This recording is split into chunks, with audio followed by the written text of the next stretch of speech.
Coach, you open up with a 4-0 blasting of Fort Lewis and then lose to overtime. So there's a bad taste recently in the mouth, but as a weekend goes, what did you think? I thought the performance Friday was really good. I mean, we played a lot of freshmen in the back. Defense, I think I talked about, I didn't know for sure what we were going to be like. And I thought the defense played pretty well. I thought that my new players played especially well. They were the group that I pointed out at the end of the game, to them, is to say I was really proud of their performance, the consistency that they showed Friday night.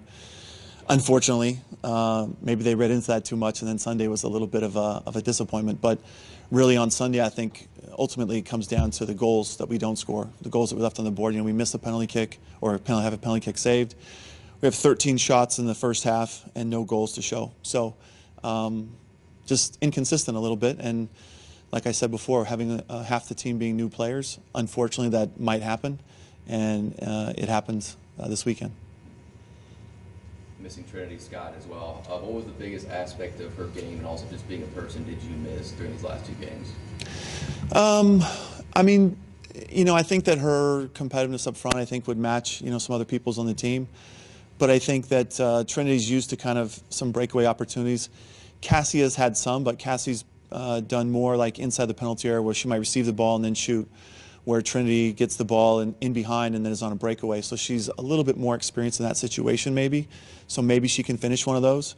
I mean, but we played with the players that we had, and those players got us 4 goals on Friday. So for me, Trinity's not the reason why we didn't win that game. We should have been able to score. We created enough chances, put enough work. We should have been able to score, and we just didn't. Let's talk about obviously what you learned from these 2 games and will benefit you going on this next road trip you guys go on. A few things.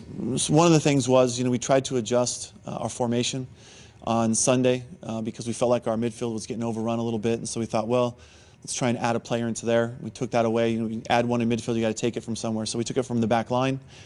In the back line, with the youth that we had and some of the injuries that we've had and stuff like that, we just didn't have the understanding and the energy, and those cost us the 2 goals.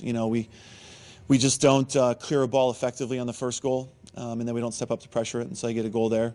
And then the last goal, we just get wall passed, because we're tired, and so we try and find the easy way out of it rather than the footwork that we needed to do to get out of it. And they scored a nice goal. So I think that we've got to find ways to be a little bit more consistent in defense.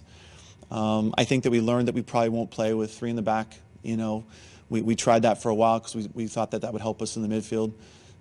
We probably won't be looking to use that again. So just because we just don't have enough experience to have those 3 freshmen communicate and get the job done. So I think 4 is probably a safe bet for us. So hopefully it's a good thing that we learned that lesson early in the season rather than later in the season.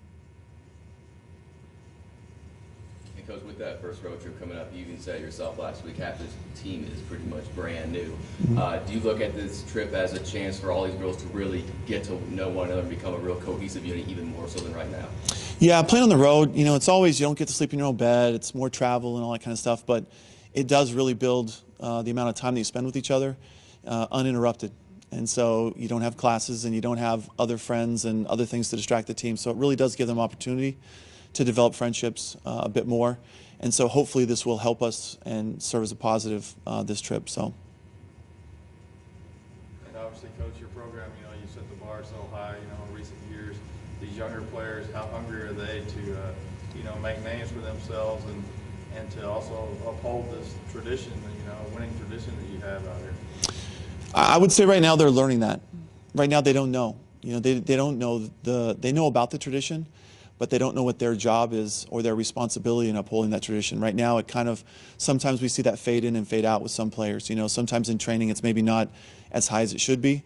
And then again, we can see that carry over into games or into scrimmages. We saw that where the players would have great moments followed by mediocre or poor moments. And really what I'd rather have is have just consistency. We don't need to see great moments all the time, but we don't want to see these big dips, ups and downs with their performance. And so they're still working on that, honestly. They've had some great moments, but we've got to make sure that we try and erase some of the poor moments.